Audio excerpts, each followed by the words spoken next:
энэхүү дугаар маань бол онлайн борлуулалтын ач холбогдлын талаар илүү ярилцах байгаа. За энэ подкаст борлуулалт маань бол 2026 оны 1-р сарын 16-17-нд манай 2К институтын удирдах ажлын сургалт болж байгаа. За тэр сургалт нь бол одоо M-Bank Arena дээр 2 өдөр сургалт гэж байгаа. Тэр сургалтаа одоо ухтаад энэхүү подкаст бол хийгдэж байна.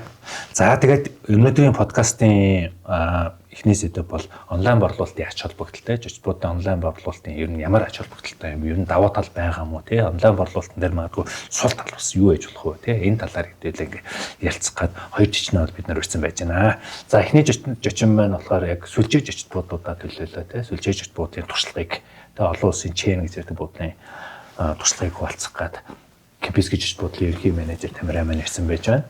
За хоёр дахь хүн маань бол ерөнхийдөө бол одоо дотоодын тий Монгол одоо яг сүлжээ биш одоо Монгол жишт буудлуудад төлөөлөөд энэ буудлуудаар нэлээд олон жил ажилласан Анна буюу ангараг маань ирсэн байж байна. За ингээд хоёр жижигнээ юун түрүүнд подкаст хүрэлцэн ярилцсанд оролцож байгаад баярлалаа гэж хэлээ. Баярлалаа. За тэгээд ямар ч байсан онлайн борлуулалтын ач холбогдолд баярлалаа. Баярлалаа тий. За тэгээд одоо хэдүүлээ яг хамгийн түрүүнд онлайн борлуулалтын ач холбогдолтой. Тэгээд сүүлийн нэг онлайн дижитал гэдэг юм чи ерөөс хамгийн өгчлээ тий. Мод тий ерөөс хэрэгтэй ч юм уу, үгүй ч юм уу онлайн гэдэг нэг юм яриад идэг болсон. Тэгээд энэ ерөнхийдөө давуу талж их байна. Мэдээ сул талж байж болно тийм үү. Тэгэхээр энэ тал дээр хэдүүлээ өнөдөр жоохон илүү төвлөрч яриа. За би эхнийхээ асуултыг ямарс бэлдээд ирсэн байж байгаа. За эхнийхээ асуултыг тэгээд ямар ч байсан Аннагаас асууя. Онлайн борлуулалт одоо жишт буудлын бизнест ямар үүрэгтэй байдаг вэ? Ер нь бол яг одоо ялангуяа нэг локал те дотоодын буудлуудад зарим буудлууд бол онлайн борлуулалтыг ерөнхийдөө төдийлө ашигладаг. Зарим буудлууд ашиглаад идэг те. Тэнгүүд магадгүй тэр онлайн одоо сувгийг те ашиглахгүй байгаа буудал нь ерөнхийдөө зөв юм уу те? Онлайнаар ашиглаж байгаа нь илүү давуу тал үүсгэж чадж гэнэ үү те? Тэр талаар нэг хариулт өгөөч. За сайн байцгаана та бүхний өдрийн мэндийг хүргэе. За онлайн борлуулалт нь болохоор зарчуулын бизнест бол маш том хувь нэмрийг оруулдаг.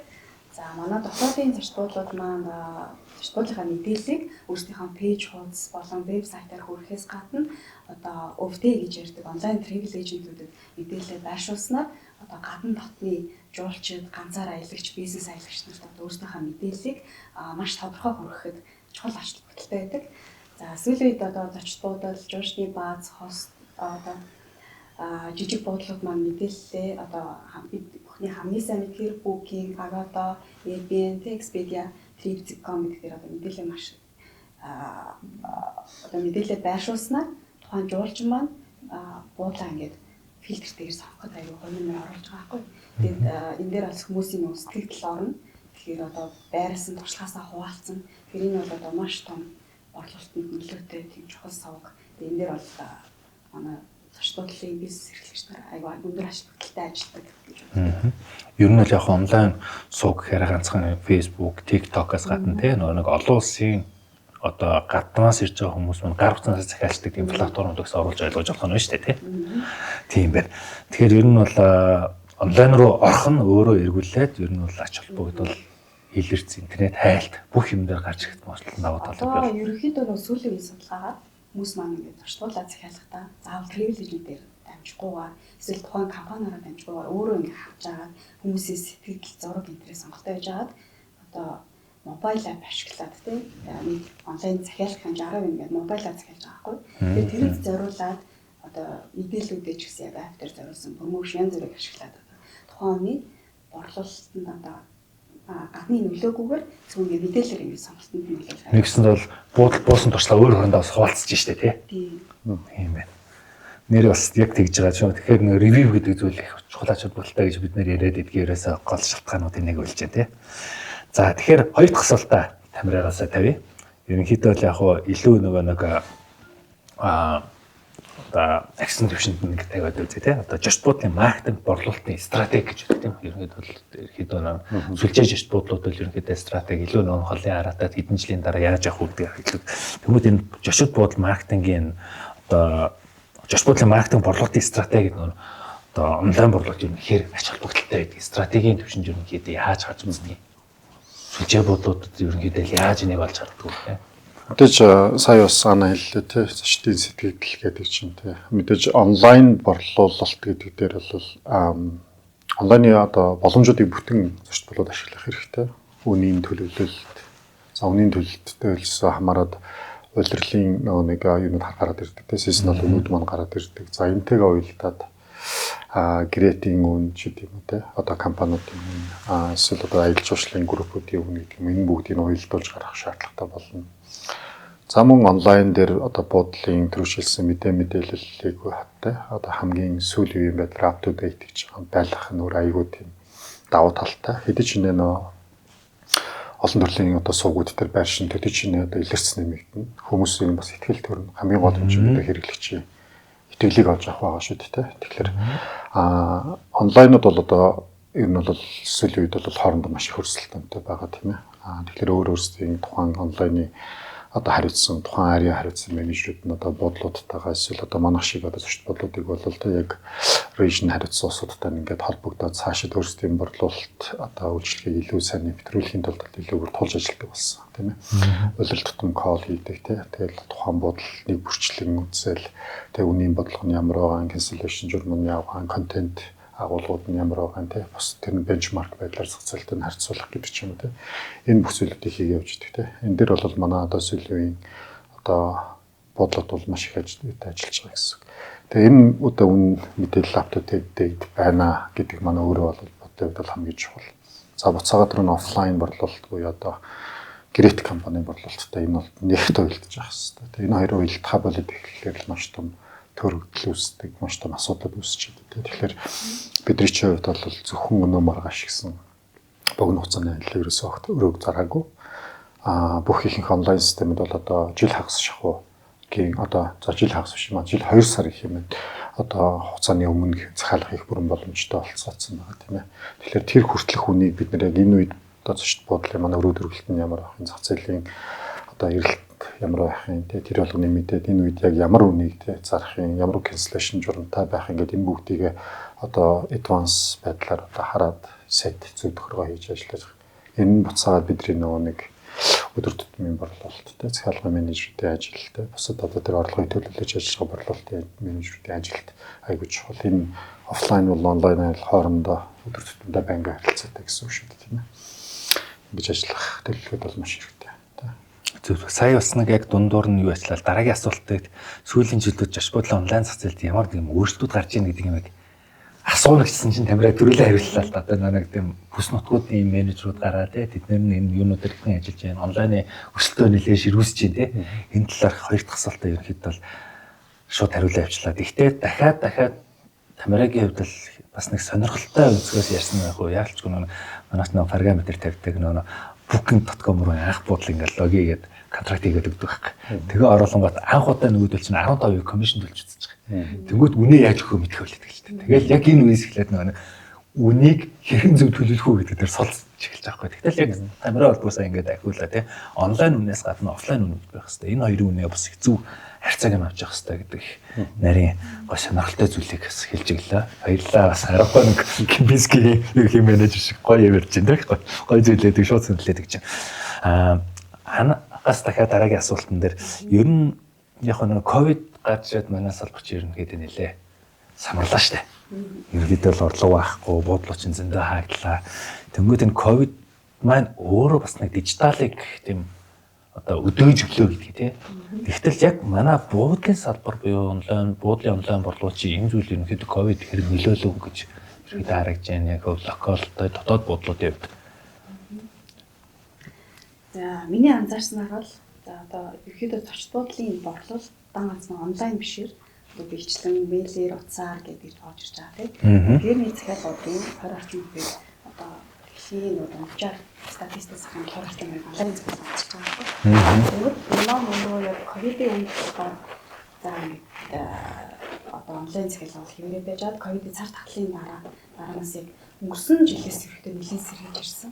Тэгээ онлайн борлуулалт одоо хүмүүс өөрсдөө захиалга өөрсдөө өгөөд кредит картын мэдээллийг өгөөд тэгээд одоо буцаалтгүй гэдэг төлөвийг хараад өөрсдөө сонголтоос зөв хийж чаддаг болсон. Тэгэхээр цар тахлын дараа нөгөө өссөн гэхээсээ илүү яг буурсан гэхээсээ илүү хэрэглэгчдийн одоо онлайн захиалга өгөх дан ганц одоо зочд буудлж биш онлайн шоп ч юм уу мэдэх нь илүү нэмэгдсэн гэх юм уу? Хэрэглэж сурсан нэр ажиллаад хад бас ковидын дараагаас нөгөө бүкнээр дамжууд монголчууд өөрсдөө орж ирдэг бас нэмэгдсэн байлээ тий. Тийм одоодынхан ч бас бүкнээр нэмэгдсэн шүү дээ. Тийм ээ. Тэгэхээр тэр бас нэг шууд нөлөөлж гэнэ гэсэн үг шүү дээ. Дээрээс нь бас нэг хоёроо ковидын нөлөөч хэл манай Horeca Soft-ийн хувьд бол энэ жил харилж байгаа байхгүй. Тэгсэн чинь энэ жил харилж өнгөрсөн жил чинь яг нэг бужигнаал ингээл өнгөрцөн л та их борлуулалт гэсэн чинь энэ жил бол яасан гэсэн чинь яг манай систем дээр ажиллаж байгаа буудлууд бол одоо борлуулалтын дүн өөрчлөгдөг. Нөгөө нэгсэнд бол жошны тоо өөрчлөгдөг. Гэхдээ онлайн борлуулалтын харьцаа бол ерөнхийдөө дунджаар 200-аас 1000% бараг нэмэгдчихэж байгаа. Тэгэхээр яг нэг бас нэг тийм хүмүүсийн захиалгын хандлага дээр бас тодорхой өөрчлөлт гарч байгаа болоо гэж би зөвхөн тодорхойлсон хараад байгаа юм дээр. За тэгвэл дараагийн гой сонирхолтой асуулт асууя. Энэ дээр болохоор ерөнхийдөө одоо OTA гэж байна. Booking Expedia дээр тэгээд дээрээс нэг GDS гэж бид нэр ярьдаг. Зарим нэмээд үсч гэдэг. Тэгээд B2B гэдэг маш олон ингээд суугууд байдаг. Вебсайтууд те. Тийм олон янзын суугууд байгаа. Тэгмүүд одоо бол манайхан бол одоо яг хөдөл сошиал ч юм уу энийг ашиглаад нэг дижитал руу орчлаа гэдэг те. Тэгэл манайс онлайн ч маш олон суугтай байдаг. Тэгэхээр энэ дээр жишээлбэл OTA, B2B, GDS, вебсайт одоо утасны дуудлагч юм энэ олон платформ энэ олон сувгууд нь ерөнхийдөө аль нь илүү өөр ашигтай байдаг бол өөр ашигтай гэдэг нь одоо commission талаасаа гэх юм уу одоо зардал талаасаа ярил мэдээж онлайн энэ платформ бол мэдээж илүү зардалтай шүү дээ. Гэхдээ давуу тал бас байгаа тийм ээ. Чинь бол шууд real time одоо зөвшт бодлын одоо захиалгын ажилд унтчихсан ч хамаагүй тэр маань 24 цагаар бодлыг чинь сурчилж байна. 24 цагаар захиалга их боломж нь байж байна. Тэ? Удаас ирэхэд шинэ захиалга нараад тэр бүх зочдын мэдээлэл кредит карт юмуд ингээд хөрөд ирж байна тийм ээ. Энэ талаас дүгрэх шиг талаас гэвэл мэдээж онлайн захиалга бол юу. Илүү даваа талтай. GDS гэх юм бол илүү нөө профешнл тал руу болоо авчин тэ нөө нэг эйжентүүд, консорциумууд тэ. Энэ маань бол мэдээж онлайн нэг бодол комисшн бол арай жоохон бага. Тэгээ чи ядаж л нөгөө гор хоног орон тооцдог. Зөвхөн нэг захиалгаар тооцдог учраас комисшн одоо зардлын хувьд бол арай жоохон бага гэсэн. Гэхдээ тэрний ард хэрэглэж байгаа хэрэглэгч тэрийг захиалж байгаа эйжентүүд нь бол илүү салбарын мэргэжлийнхэн байдаг. Тэгэхээр одоо буцаад нөгөө нэг онлайн цуцлах баригч гэдэг юм тэр үзүүл талаасаа гэвэл GDS нэрээ бага болоо гэж бодож байна. За тэгэл орлуулах талаас бол одоо мэдээж одоохондоо бол мэдээж юу онлайн бол арайч бас борлын 50% хүртэл тийм том цаг эзлээгүй гэж би бол бодож байгаа. Тэгээ манай буудлыг яг жишээ авах юм бол ойролцоогоо 30%-ийг манай онлайн энэ системээр бейссэн захиалгууд бол бүрэлдүүлж байгаа. Үлдсэн 70 орчим хувь бол одоо ч одоо уламжлалт хэлбэрээр тий одоо офлайн байдлаар буюу имэйл хичээл харгуй үлдээдэг. Одоо утасаар захиалга өгдөг эсвэл хурц ирээд ингээд direct booking маягаар ордог ч юм уу тий энэ гүр бол явсаар байгаа. Тэгээ мэдээж энэ харьцаа бол яваа хонд өөрчлөгдөх баг. Тэгээ улмал онлайн илүү байх баг. Хүмүүс мэдээж одоо имэйл бичээд хариулахыг одоо нэг тийм одоо хүмүүс чинь цаг зав гэж аягүй чухал болсон тий. Тэр нөр шууд л ингээд онлайн real time байх нь өөрөө аягүй тийм даваа талтай. Тэгэхээр тэг илүү юм хөрөнгөлөлтөд эффектив байх юм болов уу гэж бодож байна. Тийм байна. Тэгэхээр нөгөө одоо шилбэл сувгууд чинь дотор нэг ялгарч байгаа шүү дээ. Нэг одоо шилбэл нэг одоо танах чинь сүлжээ те. Илүү нэг одоо corporate тал руугаа ярих төвлөрдөг болоо. Нийт нэг танай сегмент хэрэглэгч гэж байгаа шүү дээ. Тэрүүгээр наваад үзэх юм бол жишээлбэл OTA чинь дийлийнхэн дандаа B2C тал руу гэж шүү дээ. Шууд очингууд ороод ирдэг. Тэгмүүд B2B тал руу зориулсан одоо тийм платформ байдаг шүү дээ. Жишээлбэл Amadeus жишээлбэл B2B руу яваад орчиж байгаа тийм. Тийм бол энэний харьцаа юм дээр нь танаа дээр нь B2B C дээр нэг харьцаа ялгаа юмнууд хэр байдаг бол хэрэг нууц шүү. Одоо яг ингээд одоо Монголын хувьд бол яг бид нар чинь бол нэг амар resort масаар нь байж байгаа. Corporate гэл ингээд хуваагдаад байх юм байхгүй. Бүхэл одоо ерөнхийдөө Улаанбаатар хэмжээнд ажиллаж байгаа газрууд чинь бол за сайн нэг individual traveler буюу одоо би тасаа хэлж байна. Танд чинь локалс digital based great компаниуд энэ аялал жуулчлалын компаниуд энэ те. Энэ хоёр маань бол нэг авчиргүй онлайныг ашиглах нь бол харьцангуй бага. Тэгээ яагаад гэвэл бидний чинь гэрээний одоо үн гэж тустай байдаг тийм ээ. Энэ гэрээний үн маань онлайнтай одоо харьцуулагдаад илүү боломжтой байх хэрэгтэй. Яагаад гэвэл борлуулалтын нь тоо хэмжээ ч гэдэг юм те орлогод нь одоо арай өөр гэдэг. Тэсээс хамаараад аялал жуулчлалын компани бол харьцангуй өндөр байх жишээ нэ те. Corporate business бол илүү жил тайраа жилийн дөрвөлрэлт өгч байгаа те. Эдгээр улсууд маань бас мэдээж одоо corporate үн хийгээд авч байгаа учраас миний хувьд бол яг борлуулалт талаас бид төрүүлсэн дижитал 30% байгаа юм чинь саяны яриад байгаа corporate болон аялал жуулчлалын бизнес маань нийлээд 70% манай бизнес гэсэн үг. Тэгэхээр бидний хувьд бол энэ бол аюул чухал Тийм байна. Сегмент. Бүгдийн 100% бас онлайн дээр одоо найдаж бас болохгүй л дээ. Аль аль нэг харилцааг нь бас авч явах хэрэгтэй. Тийм бах тий. Тийм байна. Түрүүн бас нэг сонирхолтой яг үнийн талаар нэг сонирхолтой юм болсон тий. Онлайн авлаа нэг үнүүдийг хэрхэн өдөртөх уу яах вэ гэх тий. Энэ талаар яаж байгаа дээр зэрэгүүд жиш буудлын үнийн стратеги ер нь хэрхэн яаж гаргадаг энэ талаар нэг ерөнхий бөгөөдгооч нэг амархан ойлгохоор мэдээлэл байдаг. Жохон тайлбарлаж өгч. Яг үнийн бодлогыг бол мэдээж бидний хувьд бол яг жил дээрээ баталдаг. Гэсэн хэдий жил дээрээ батална гэдэг нь зөвхөн нэг жилийн хугацаанд очинтэй гэсэн үг шүү дээ. Онлайны үнийг бол мэдээж тэрнээс илүү хугацаанд бол авч явж байгаа. Тэгээ үнэ батлахдаа бидний хувьд тухайн жил зарагдсан хамгийн доод үн болон тухайн жил одоо юу гэдэг одоо манай хувьд бол одоо юу гэдэг blackout period наадамч гэдэг юм ингээл байгаа шүү дээ. Энэ үед хамгийн өндөр үндэ танах хайл хүртэл зарж болох юм те. Тэр хоёр үний хооронд л үний стратеги гарч ирж байгаа гэсэн те. Энэ дээр бол бид нэр суурлаад одоо яг бидний хэлээр бол баар гэж ярьж байгаа. Festival rate буюу одоо боломжтой нэг demand season тэгэл нэг өрөө төрөлтөөс хамаарат хөдөлж идэг үн маань гэсэн үг. За энэ үндсэн үн маань гарч байгаа юм бол энэ дээр суурлаад нэг промошны үнүүд, гэрээний үнүүд гэдэг тэр бүх одоо зүйлүүд маань уйлдаад гарч ирнэ. Энэ бол буудлын харилцаа адилгүй баг. Зарим буудлууд нь бол магадгүй гэрээний үнэ нь баар рэйттайгаа ойролцоо байдаг баг. Тэ зарим нь арай жоохон хоол байдаг баг. Яа гэвэл баар рэйттийн хэлбэлцэл маш өндөр байдаг газар зөндөө олон байдаг. Зарим газарт бол жоохон тийм үнийн бодлогон дээр жоохон модон тэ үйлч вэ, зунч вэ, нэг $5-10, $20 сэтэрэхгүй байдаг бол манай буудлал их жишээ нь $100-150 дэше тоош хөдөлж идэг. Тэгэхээр чинь энэ болгоноос суйлдаад бидний үнийн бодлого маань өөр өөр байх. Тэ сезоноос хамраад бол гардаг. Яг тухайн буудлын маань сегмент хэрэг хэрэг корпорат сегмент авт хэрэг аялал жуулчлалын салбарын авт хэрэг файт авт тэрний микс нь хэрэг аль сезонд аль нь хэрэг гэдэг хамаарал мэдээж өөр өөрсдийнхөө үнийн бодлогыг бол гаргах хэрэгтэй баг тийм. Ямар ч тохиолдолд нэг гол зүйлийг л ойлгох хэрэгтэй тийм. Тэрний юу гэхээр та гэрээний үн угаа гэрээ бол таны хүлээж байгаа үн шүү дээ.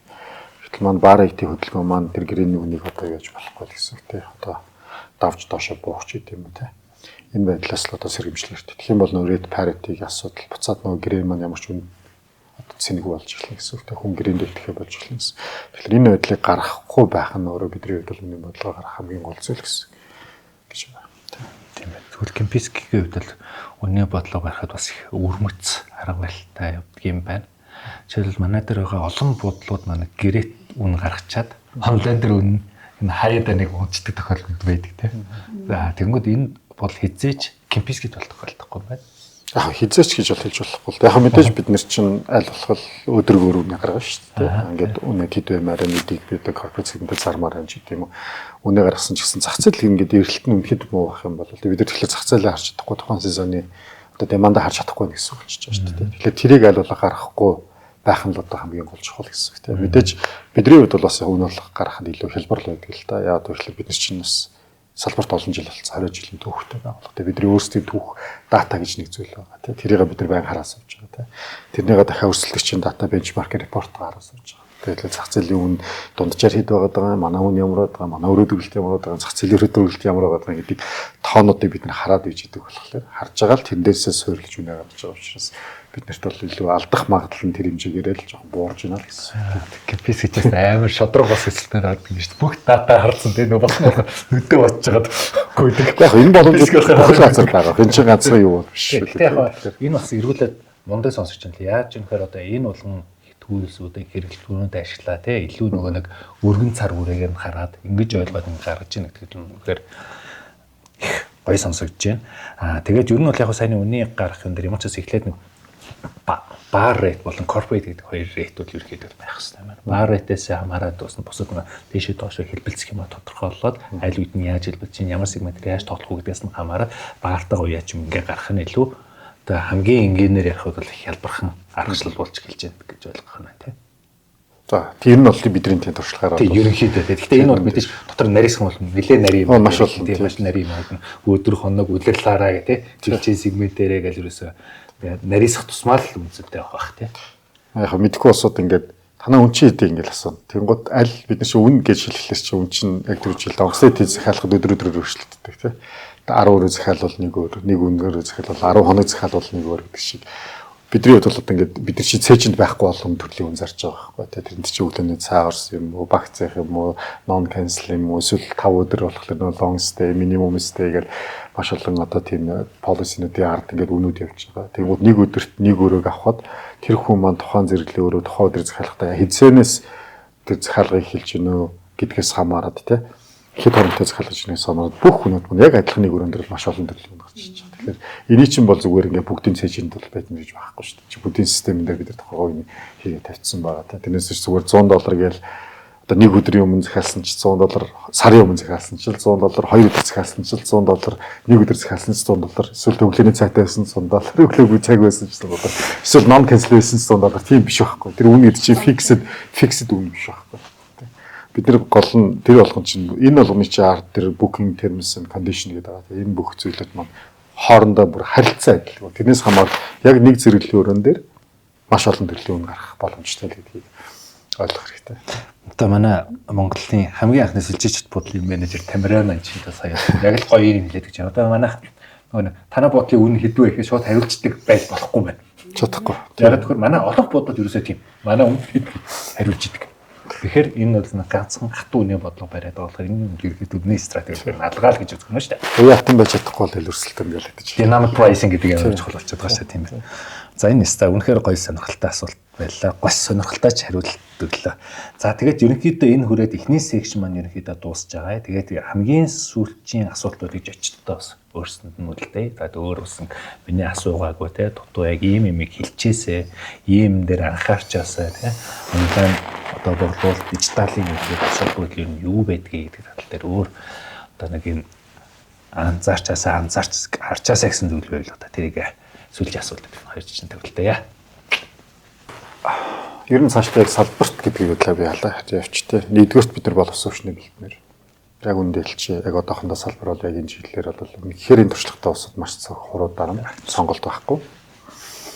За эхлэл маань энэ онлайн өдрөөс хэрэгжээд өдөр тутмын амьдралд маань ингээ орж ирээд те ингээд хүсвэсэгүй зах зээл маань ингээд онлайн руу чиглээд идэг. Тэгэхээр энэ олон системүүдийг ашиглаж чаддаг мэддэг боловсруучсан байхгүй байгаа. Тэгэхээр бид нэгдүгээрт иш нэгдүгээр зоригтойгоор хоёрдугаарт яг энэ дээр чаддаг хүнд нь бүр сургалт одоо тийм бүх мэдлэгийн боломжтой ажиллах боломжуудыг нь сайн хангаж өгдөг байх хэрэгтэй. За онлайн болохын хэрээр буудлын контентын чанар, зургийн чанар гэл тийм үнийн ил тод байдал нөхцөл policy энэ болгон чинь зочд буудлын нэлээд нарийн мэдлэгийг шаардж байгаа. Тэгэхээр ганцхан онлайнаас гадна дахиад гэрээ хэлцэл онлайн үнийн төвчийн үнийн стратеги төлөлт гаргах байх тийм багцуудыг гаргах тийм урамшууллуудыг гаргах ч гэдэг юм. Энэ бүх тал дээр бол аягүй сайн мэдлэг бол энэ бол ганцхан захиалга онлайнаар сайжруулалтын одоо юу биш үүрэг хариуцлага биш. Тэгэхээр эргээд нөө зочд буудлын удирдлагууд тийм өдөр үйл ажиллагаанд орж байгаа улсууд маань энэ дээр аягүй сайн мэдлэгтэй хоорондоо мэдээлэл шеэрлдэг болох хэрэгтэй.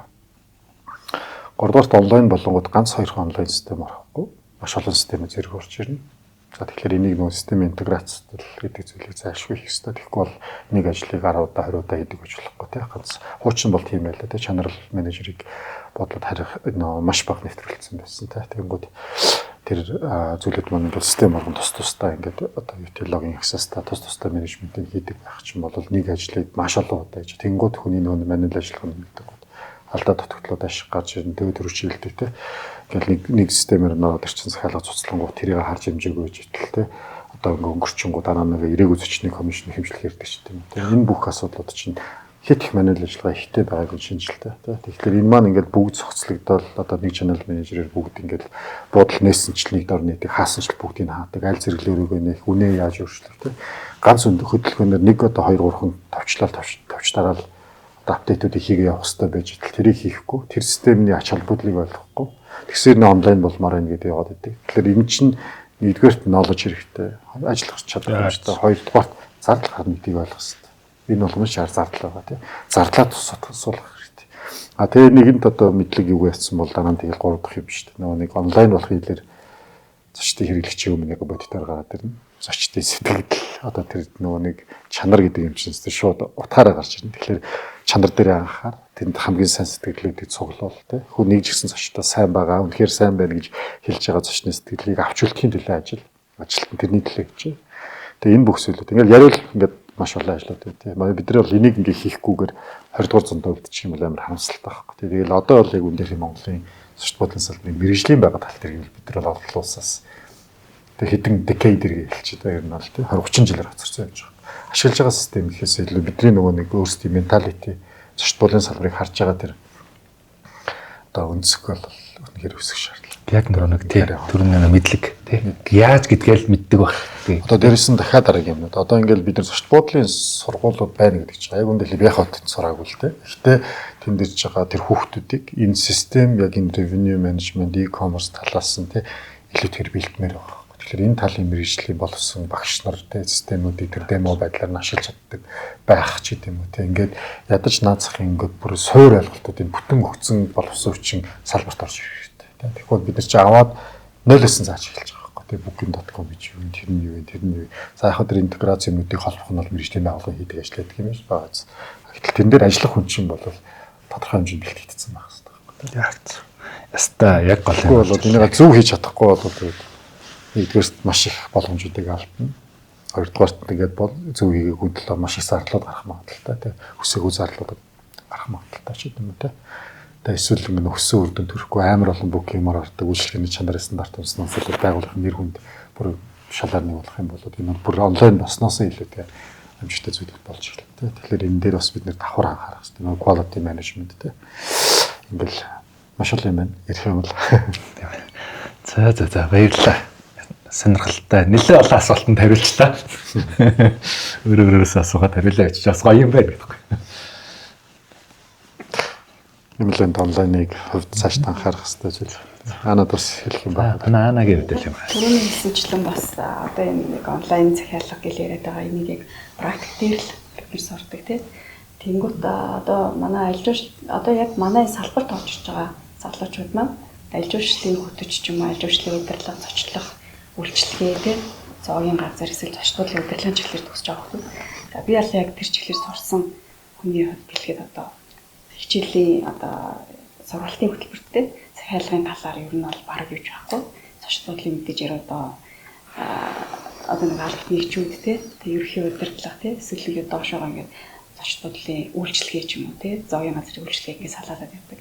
Тэгээ яг тэрүүгээр бол одоо хүртэл ер нь манай дээр сургуулиуд тийм хичээлтэй ерөн газар байхгүй тий.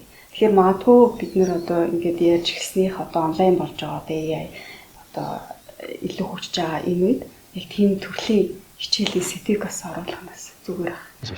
Ажиллах хүчээс нэг хөрөнгийн зочд буудлын бизнесийг эрхлэгч нар энэ системийн ач холбогдлыг ойлгодог. Энэ чиглэлөө бас зардал мөнгөө суйрлуулдаг. Тэгээ энэний бас юу гэдэг мэддэг үр дүн efficient гаргаж чаддаг бас. Тэрнээс биш нэг систем төрлөө booking.com дээр ганц профайл нээлээ, Expedia дээр профайл нээлээ. Тэгвэл онлайн захиалга орж ирэлгээ болчихно гэсэн юм байхгүй байхгүй. Энэ ч юм бол ерөөсөө 100% гэж үзэх юм бол тэгээд 5% нь байгаа байхгүй. Тэгээд тэрний ард дахиад 95% ажиллагаа байж байгаа байхгүй. Тэгэхээр энийг л ойлгох хэрэгтэй. Ялчгүй чиний зөв одоо ингэж аахгүй нэг би ч нэг channel manager-ыг тавих гээд буудал дээр. Тэгээд $100 үнэтэй channel manager тавингууд наа ч үнэтэй юм байна гэхэд тэгсэн хэрнээ нөгөө мануалаар хийж байгаа юм чинь амар халдаа хийгээд байгаа шүү дээ. Тэгтэл нөгөө хүн нь $100 салин тавьж байгаа байлээ тий. Тэгэхээр тэрийг 24/7-оор хийгээд ингээ автоматжуул хийх юм байна. Тэрний юуг нь ойлгох байхгүй. Тэр фишл яг цаана ямар үр дүн яваад байгааг тий. За тэгвэл энэ үрээд юм урьдсан их сонирхолтой ярьцлага хийсэнд баярлалаа.